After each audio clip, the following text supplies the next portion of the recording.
Okay, so we ended yesterday by proving the geometric series, right? So we know that the sum of the geometric series, right, is going to be A over 1 minus R. And then keep in mind that in order to use this formula, you have to be starting from 0, okay?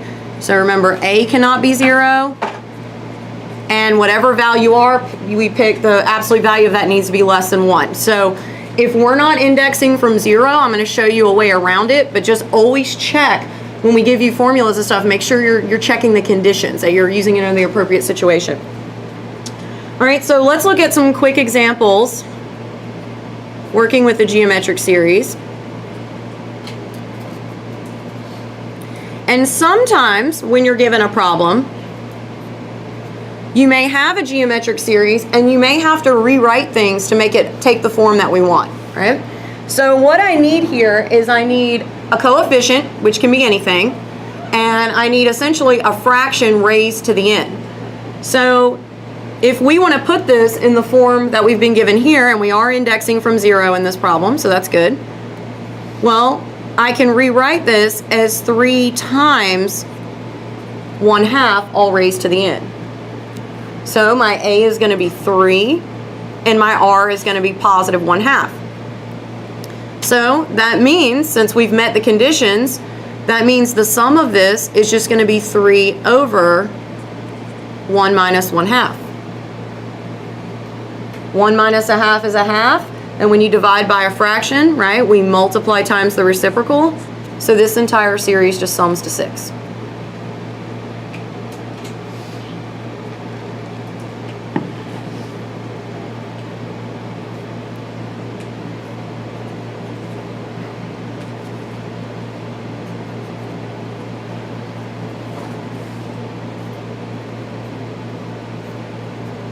So let's look at this one. So it's got the right form, right? We have a fraction raised to the n. Our A in this case would be 1, but our R value is 3/2, and that's a number bigger than 1. So that violates the condition here. So this is actually going to sum to infinity because R equals 3/2, which is bigger than 1, and so this guy actually diverges. So it looks like a geometric series, but it doesn't quite meet all the conditions in order to use our formula.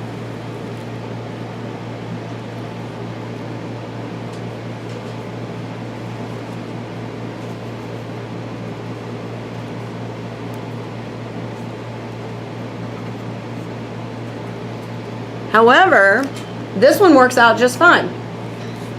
So we now have an R value that's less than 1. 2/3 is less than 1, obviously. Our A is 1, so I can sum it up. So it's 1 over 1 minus 2/3. 1 minus 2/3 is 1/3.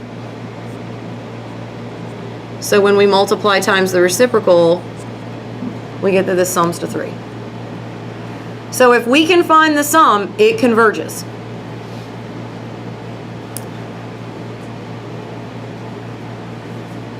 So let's look at an application of the geometric series. This is actually very, very useful if you can recognize a geometric series.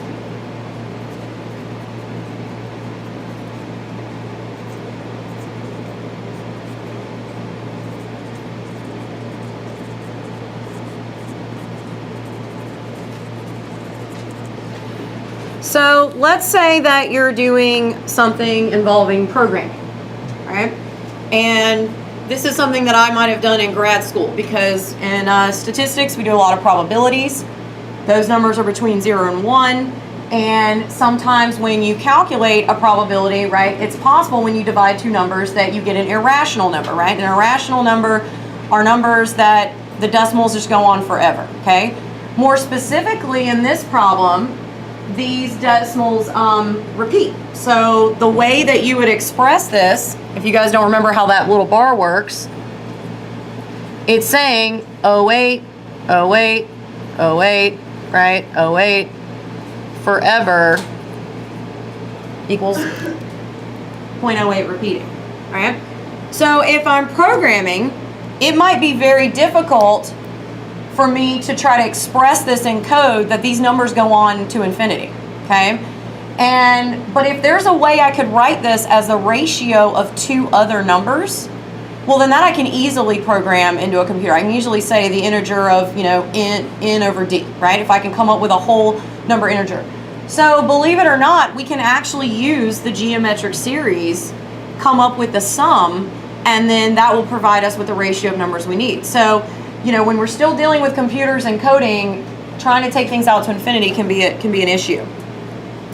So if we actually write what's going on here with this number, well, let's deal with each 08 individually. So this 08 right here, if I were to move the decimal 2 places to the right, that's actually the same thing as saying 8 over 10 squared is 8 divided by 100. That divides out to be 0.08, right? And then if I add that to 1 over 10 to the 4th, well, 1 over 10 to the 4th gives me the second 08, because it would move the decimal place 4 spots.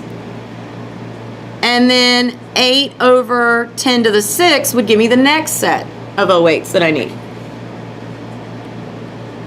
So we can see this pattern would continue to infinity, right? We would just keep upping the powers in the denominator by powers of 2.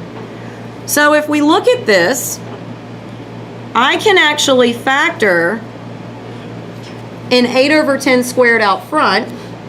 And the reason I want to do that is the first term in any geometric series, if we're starting from 0, should be a, your coefficient, right? Because you're going to plug in 0 into the exponent, and anything raised to the 0 power is 1. So if we factor this out, well, I end up getting 1, right? Plus 1 over 10 squared, plus 1 over 10 to the 4th. So factoring out the 10 squared up front just reduced all of my denominators by 2. So what this is this is the sum from 0 to infinity of 8 over 10 squared times 1 over 10 squared to the n. And so clearly this 8 over 10 squared comes from here. The 1 over 10 squared, well, if we look in, well, if you plug in 0, you get 1. If you plug in 1, you'll get 1 over 10 squared. If you plug in 2, you'll get 1 over 10 to the 4th, and so on. So this does match what we were looking at right here. Well, now if we can check the conditions on our geometric series, well, a is allowed to be any value. In this case, a actually works out to be 0.08, but we're going to leave it as rational numbers. We don't want to deal with decimals. And our r value is 1 over 100, which is definitely less than 1. So we can, in fact, use our formula. So the numerator is, I'm going to just write it as 8 over 100, and the denominator is 1 minus 1 over 100. I'm going to leave the numerator alone for a second, and the denominator is going to become 99 out of 100. So when we multiply times the reciprocal, the 100s are going to cancel, and we've just now expressed the number 0.08 repeating in terms of a fraction. So if you started in a calculator with 8 over 99, if you just typed that in your calculator, you would see 0.0808080808, right? But how do you go backwards? If you try to enter a repeating decimal and you don't take it out far enough decimal places, it may return some fraction, because some of the calculators have that fraction button. It may return some fractions, but it's never going to quite get there because you weren't able to actually enter the complete value. So this is a really clever way you can take an irrational number and try to rewrite it as the ratio of two numbers. But it's got to be a number that can be expressed in a geometric series. Does everybody see that? So this is an actual kind of real world application of when you might want to use this. Another place where you might want to use this is if you look in nature. One of my old physics professors used to say Mother Nature was the world's best mathematician. All right, if you look at, have you guys ever heard of the golden ratio? You know what that is? Okay, so the golden ratio is kind of this magic, for those of you that don't know, this kind of magic number that just, it tends to appear a lot in nature. And I always get it mixed up, but I think it's like if you do the fraction one way, it's like 0.86 something, and if you do it the other way, it's like 1.62 or something like that. But basically, you see it a lot, even on the human body. Now, this doesn't, excuse me, work every time, but there are a lot of things that kind of fit the golden ratio. So typically, the length of your forearm to your wrist over the length of your arm is the golden ratio. Your knee down to the length of your leg is the golden ratio. If you look at like your belly button up to your total height, that's the golden ratio. If you look at a shell, like a spiral shell, you'll notice that the radii of each concentric circle a lot of times is the golden ratio. If you look at a leaf, right, where you have the veins on a leaf and they start spurring out, a lot of times you'll see that that is a golden ratio. A lot of snowflakes, right? Anything that has some kind of repetitive geometric pattern, a lot of times will fit that golden ratio. So one of the things that's kind of cool about that, because if we write it as a fraction less than 1, and let's say you're doing a problem where you're injecting dye into some kind of flower so you can photograph it, and you need to know the linear length of all the veins in this particular leaf. Well, if you could measure one, right, and then you can come up with the ratio of the reduction as it's going, right, because some of those will get microscopic, you won't be able to see. You could, in theory, express the length as a geometric series, sum it to infinity, and actually get a good, idea about what they all sum up to. So there is a lot of real-world application for the geometric series. It's a really, really important thing.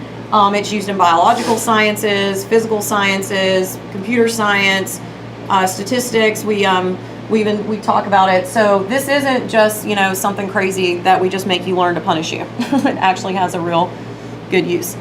All right, so let's talk about why, just to drive the point home, why this formula and the proof we came up with only works when you sum the series from 0. All right, why it will not work when we sum from 1. So if we look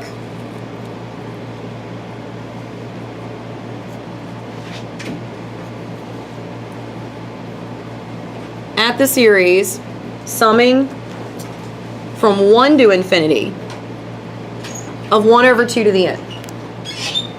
We actually saw yesterday that we were able to draw a picture of this series, and we actually saw that it sums to 1. Right? And then furthermore, we looked at the partial sums, and we were actually able to come up with a pattern, and so we said, well, this is the formula for the nth partial sum. Right? And we saw that every numerator was 1 less than the denominator when we did that. However, if you sum from 0, right, the first term is now 1. And 1 doesn't fit the rest of that pattern. So if we're summing from 0, you can't really use partial sums to sum up the sequence because there's no discernible pattern. We can come up with a pattern for 1 through infinity, but we're always going to have that extra term. So rather than if we're looking at a geometric series and we want to start from 1 or 2 or some other number other than 0, rather than listing out a bunch of partial sums, coming up with the nth term and summing it from there, it's a very cumbersome process. Well, there's a way we can just back out the terms we don't need. So if you're looking at this series starting from 1, really what you have is the series starting from 0 minus the first term.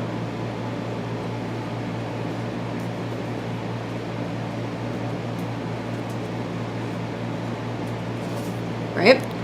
So if I calculate the total sum of the series, counting from 0, and I just remove the term that I don't want, right, I'll arrive back at the same answer. So we know that this geometric series, starting from 0, we're going to get 2.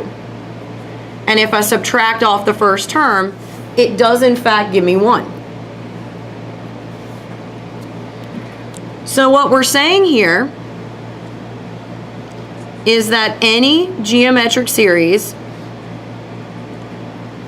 starting from an index other than 0 can be calculated by summing up the entire series starting from 0 and then backing out the first term.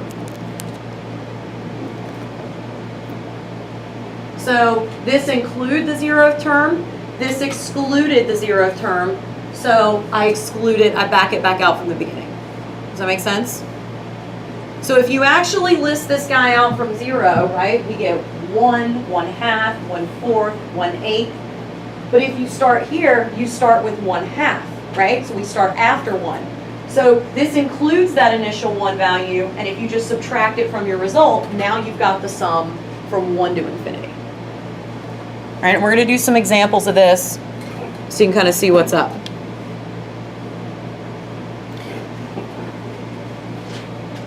All right, any questions so far? All right. So there's always a way to be clever. You always want to be clever or efficient. So if we start with the geometric series, this one's going to start from 0. But notice the numerator is something to the n and the denominator is something to the n. So the rules of exponents say, well, you're allowed to combine that into one single term.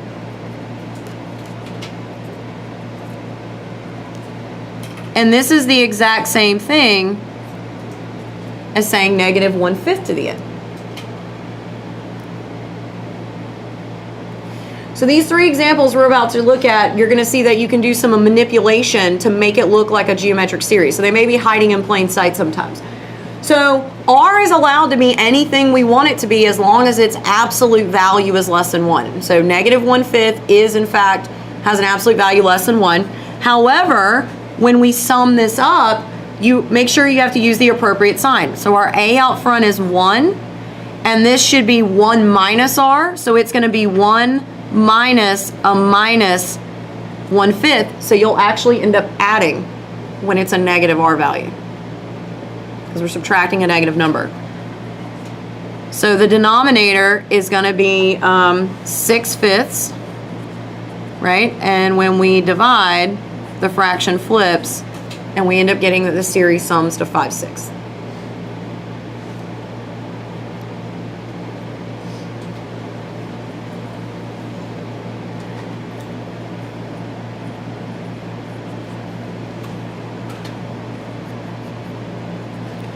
Now let's take the same series, but now I want to only sum from 1 to infinity. So I just want to dump the first term. So the easiest way for me to do this, right, is to sum the entire series and then remove the first term. Well, the first term, the 0th term, is just going to be 1, because if you do anything to the 1 or anything to 0, you get 1. So we already calculated what this is. So this is 5/6 minus 1. We're going to get negative 1/6. So it's totally possible that these things sum to a negative number because you got positive and negative terms here. And so every time you add something, you're going to immediately take it away and then add a little back and then take more away. And so removing that 1 off the beginning left us with just negative 1/6.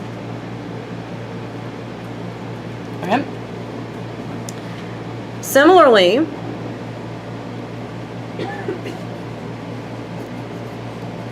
let's look at the sum from 0 to infinity of negative 1/2 to the n. Right? We've done positive 1/2 to the n. We know from 0 we get 2. We know from 1 we get 1. Right? But when we have negative 1/2, our A is 1. It's 1 minus a minus 1/2. So now the denominator is 3/2. And this sums to 2/3. It should make total sense that the sum of the alternating series is less than the sum of all the positive terms, because 2 is the maximum we're ever going to get out of this, because it's positive, positive, positive, positive, right? So we start with 1 and then we take a half away, and then we add back in a 4th, but then we remove an 1/8, right? So we're going to get a number less than 1 here.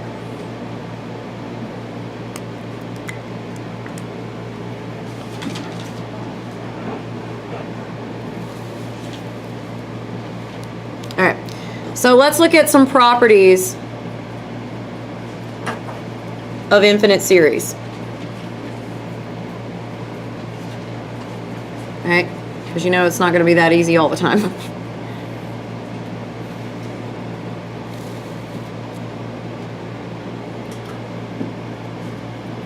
So we're going to let A sub n be a convergent series that sums to A,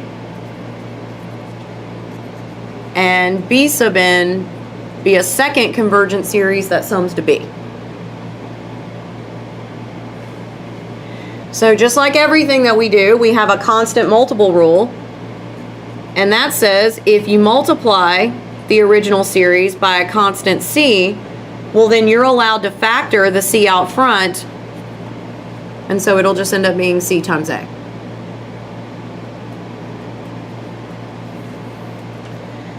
We can also add and subtract two series from each other.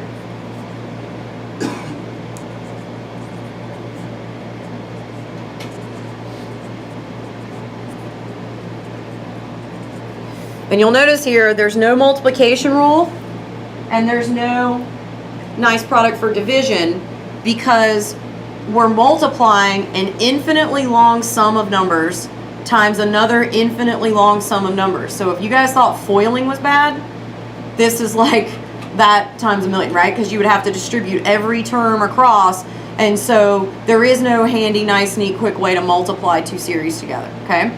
We would have to multiply their nth terms together, simplify, and then that would create a completely new series that we would have to deal with. Same thing if we divided. We'd have to divide the nth terms, simplify, and that would create a completely new series. So there's no kind of nice, handy rule for that.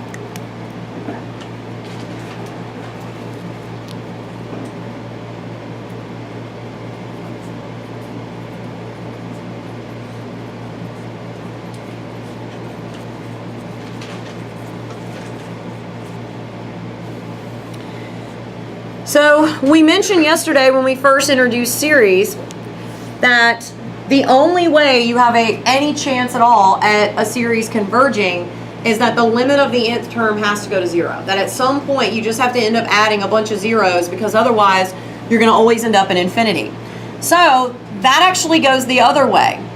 We said just because the nth term is 0 doesn't mean the series converges, it just means you have to keep going, okay?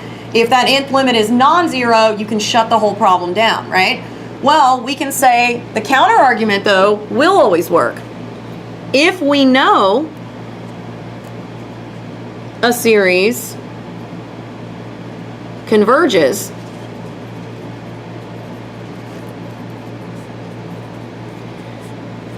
then the infinite limit of its nth term had to be 0.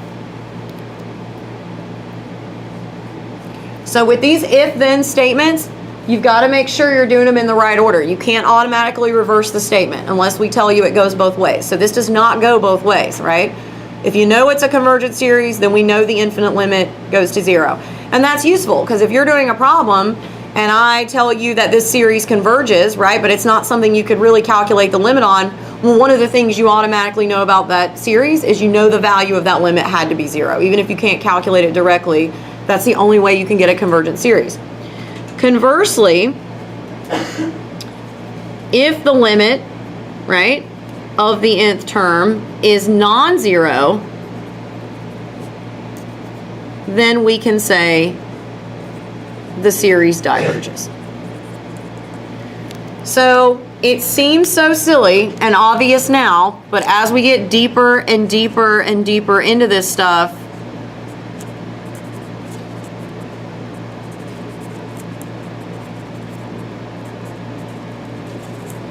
right, you would be surprised how many people end up crawling down some weird rabbit hole trying to figure out if something converges or diverges, and they never bothered to check for that at the beginning.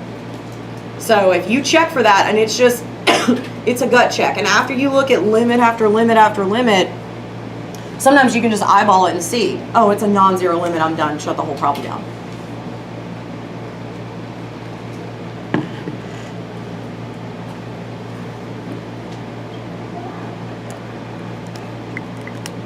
All right, so let's look at some examples.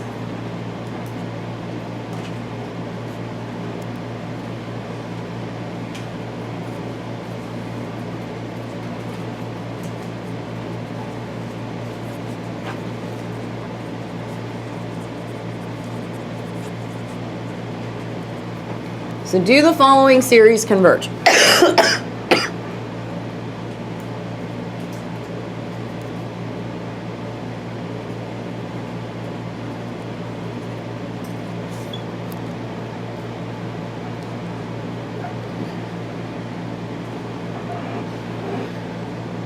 So I can just look at that and tell the limit's infinity, right? But the way that you would want to show it, the minimum thing you would have to say is you could just simply say, well, the limit as n goes to infinity of n squared is infinity, right? Or you could add that it's non-zero, so it diverges. So there is your justification right there. That is all I need to see. Because if that is true, and you're done.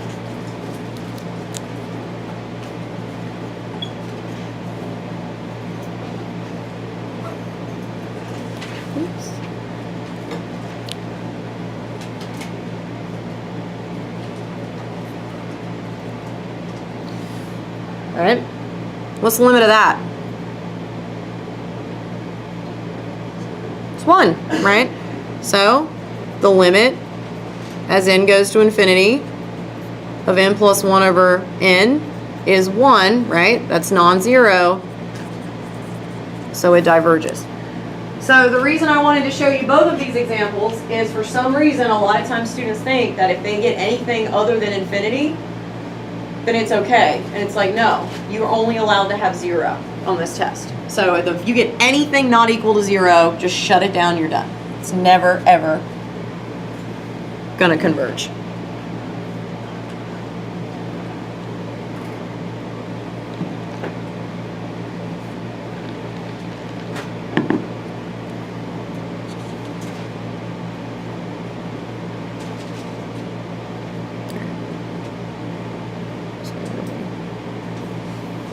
All right, so let's look at another one.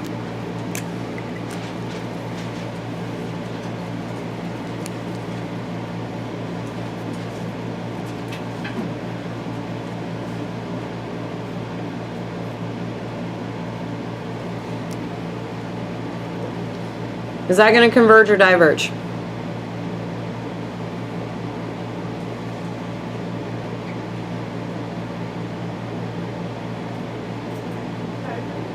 Okay, why?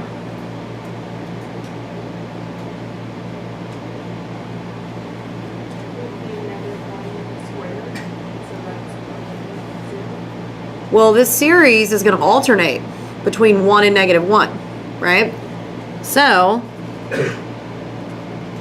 its limit is definitely non-zero, but this is a situation where the limit doesn't even exist. So if the limit is non-zero, it diverges. Right? So we saw one where the limit went to infinity, where the limit went to a real number, where the limit doesn't exist at all.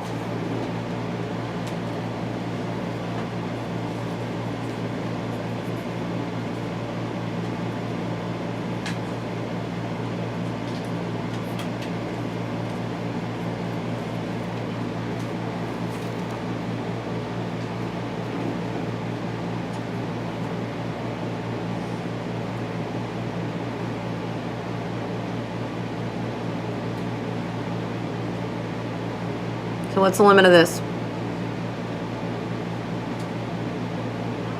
-1/2. So the limit as n goes to infinity of this, right? You can just see by looking at the highest power in the numerator and the denominator. If you need L'Hopital, that's fine. You get -1 in the numerator, 2 in the denominator. That's non-zero. So it diverges.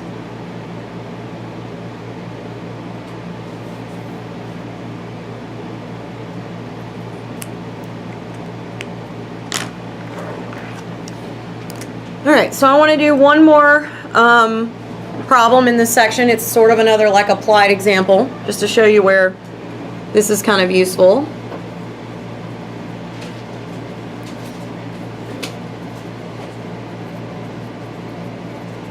So believe it or not, we can actually do word problems with these if we wanted to, right? Here are the groans.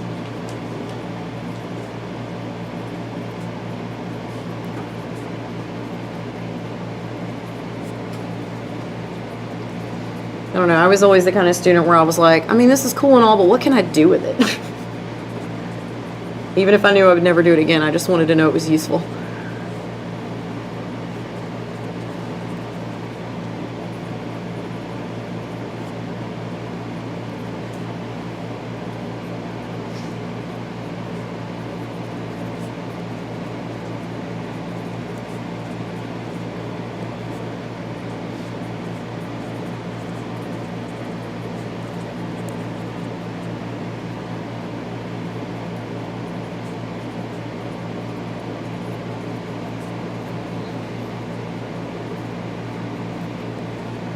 So this is sort of physics problem.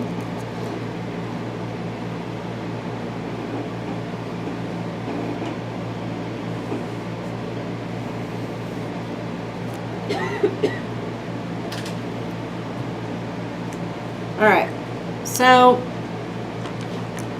God, I don't even know if they have these anymore. They still have the big ball pits in like stores. I know when I worked retail, but it used to be in every toy department at like Kmart, Target, whatever. They would have a huge cage, and it was just like big round bouncing balls. They were all different sizes, and it was just an accident waiting to happen, and you could just see people groaning. My sister and I would go out there and play. We thought it was like the playroom.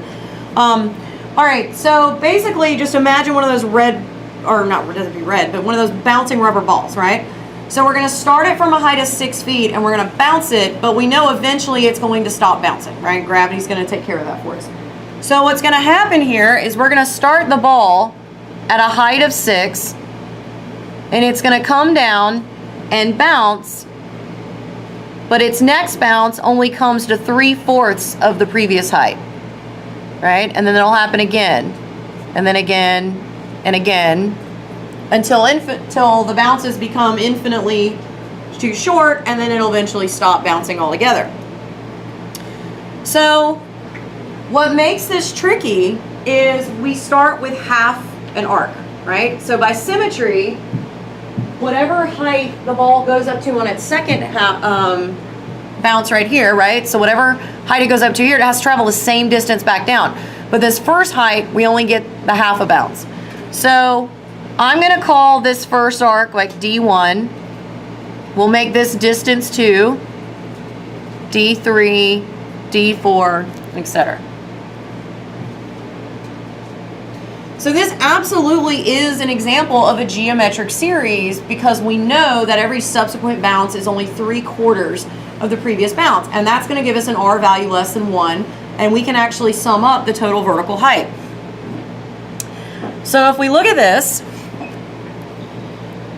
well, D1 is just 6 feet, right? Just goes from 6 to the ground. D2, well, it goes up a height of 6 times 3/4 because it gets 3/4 of the height it previously did, and then it comes back down the same distance. D3, it's going to go up 3/4 of the bounce from D2, so I multiply it by another 3/4, so now we've got 3/4 squared. And then it's going to come back down that same distance. So this will continue on and on. If we total the distances, well, we're going to have 6. And I hope everybody's cool here. This 6 and this 6, I can add it up to 12. So I can say 12 times 3/4. And then every subsequent bounce is going to have that constant 6 out front. So then this is 12 times 3/4 squared. And then I know the next bounce will be 12, right, times 3/4 cubed, and it will continue on infinitely. So I see a geometric series emerging, but it's not really happening with the first term. It's happening here. Notice I have the same coefficient, the same R value, and the R values are going up by 1. So if I want to sum this from 0, I need this to represent the 0th term, this represent the first n, and this to represent the second n. The 6 we'll just leave outside. We can just say 6 plus our series, okay? So now what's tricky is I've got to write this, because I want to be able to use my handy formula, right, to sum this up. So I've got to write it in such a way that I've indexed the n in a way where I'm grabbing the numbers I want where I want them, right? So D is going to be 6, right, plus the sum of everything else. I know that I need to start from 0 and go to infinity. The 12 is a given. The 3/4 is a given. But I cannot put n by itself in the exponent. If I put n by itself in the exponent, when you plug in n equals 0, you're going to get 12, and 12 is not the next term. We want it to be 12 times 3/4. So, what can I put in the exponent so that when I plug in 0, I end up with 1? N plus 1. And if you look, this is why I wrote the n's over this. If I do n plus 1, well, adding 1 to 0 gives me 1. Adding 1 gives me 2. Adding 1 gives me 3. So it's just like we did before. You string it out, you find the pattern, and then you write a formula that gives you the pattern. So now it kind of looks like a geometric series, but in order to use my formula, I need that stuff raised to the n. So when you write something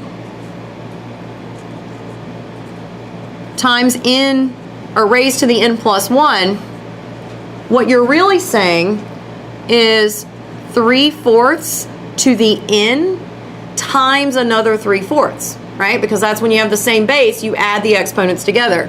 So just right, if I have x to the n plus 1, that is really x to the n times x to the 1, right? When you have the same base, you add the exponents together. So that means I can take this, I can separate this into 3/4 to the n times 3/4, but I'm just going to pull the second 3/4 out front, because we said that constant multiple rule, right? I can take a constant and pull it out in front of the sum and put it back in. So now if you look at the summation right here, we totally have the form of a geometric series. I can use my formula to sum it up. So the total vertical distance is going to be 6 plus 3/4 times 12 over, right, 1 minus 3/4. That's going to give me 6 plus 3/4 times 12 over 1/4.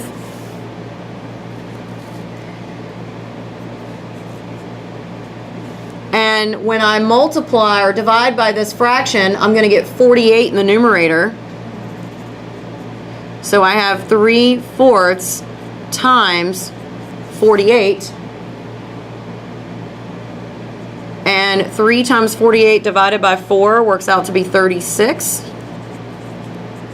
So this ball bounced a total vertical distance of 42 feet.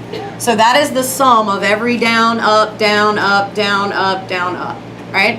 Where this also might be useful is we talked about the other day springs, and we said if you pull on a spring, the amplitude of the wave is going to get smaller and smaller and smaller. If you have a damping effect, you could use a geometric series. As long as it is a repetitive motion and you can measure the difference happening between the first and the second thing, and you can write it as a ratio less than 1, you can use a geometric series to deal with infinite motion.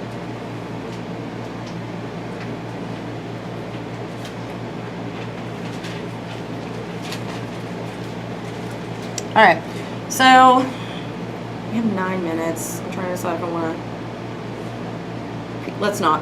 All right, yeah, I don't want to start the integral test today. Yeah, what's up?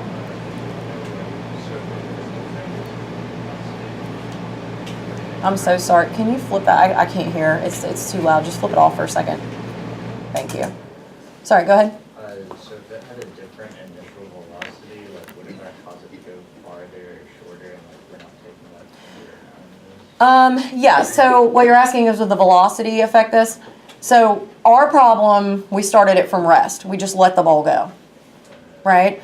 But yeah, I could tweak the problem if, but the idea here is the velocity didn't really come into play because I already knew, based after the first motion, that every bounce was going to follow another pattern. Like, you know, it was going to follow a 3/4 reduction. So when you know that that's happening, but yeah, I mean, technically in physics, this should be conservation of energy, right? But we all know gravity gets in there, there's air resistance, that's really not going to be the case. So as long as you can visualize, you know, and measure the difference in height as you go down, you can write it as a geometric series. But yeah, if we changed the initial parameters, it would adjust the problem slightly, right? Any other questions about this? Okay, so I want to show you one more little quick thing just in this section, since we have some time, just to have it in our notes. I want to mess with your head for a second. Not too bad. All right, let's say I want to do something like this. And actually, let's go to 2. Let's just make this really interesting. So let's say I want to know the sum from 2 to infinity of 4 times 1/2 to the n minus 3 times 1/3 to the n.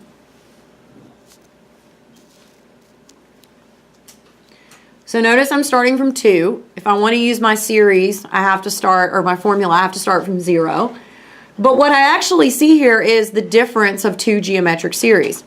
So I can split these up,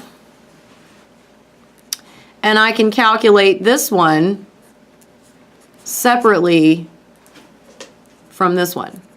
There's no like real easy or convenient way to try to combine all of this stuff into a single term. So the other issue I have is that I'm summing these from 2 and not 0. So if we look at these separately for a second,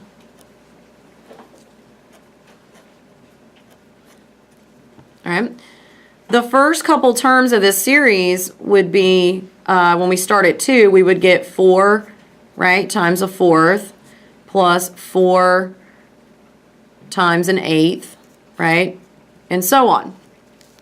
So the terms that I'm missing are the 0th term and the first term, right, to start from 2. So what I can say is, well, let's just sum this guy up from 0, which includes those 2 terms, and remove the 0th and the first term. So the 0th term of this is just 4. But I also got to back out the first term, and that's 4 times 1/2, which is 2. So you need to pay attention to where the geometric series begins, and you can always sum it from 0, and if it's just missing a couple of terms, it's easier to back them out than it is to try to look at the partial sums and come up with a formula. Does everybody see that? Sort of, kind of, maybe? Okay. So let's actually sum this up. So this is going to be 4 over 1 minus 1/2, right? Minus 6, because -4 plus -2 is -6. And then this is going to be 4 over 1/2, which is going to give me 8 minus 6. So the first guy sums to 2. Similarly, we can look at the second sequence.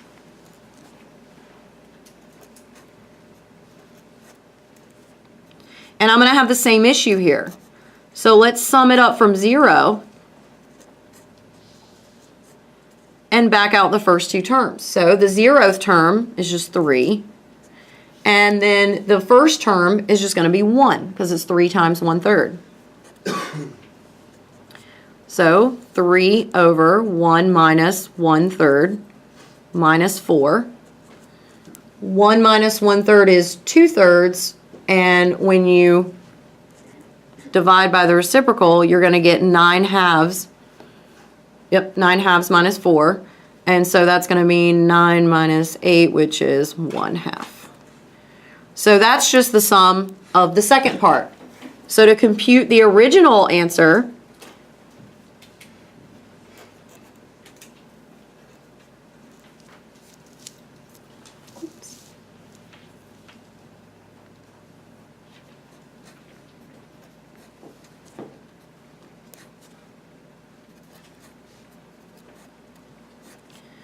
well, this is just like we saw in our properties of limits, right? We know this sums to a value A, this sums to a value B. The answer is just going to be A minus B.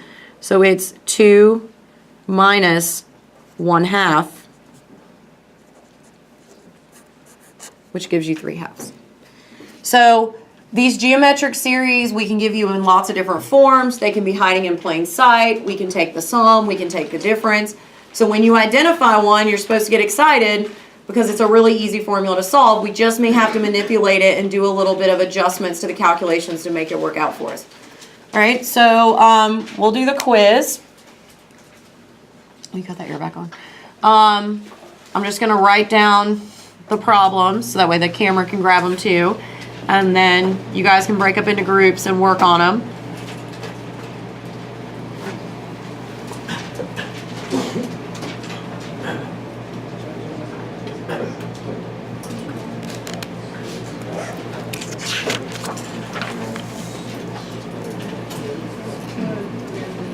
So if you're new, just for my sanity, we're just going to keep going with the numbering convention that I've already started, and then we'll have we'll deal with new numbers. Yeah, like, yeah, absolutely. You just need to make sure it's something you can turn in. Gotcha. Yeah.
And remember, these are sequences, guys.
Oops, let me zoom out a little bit.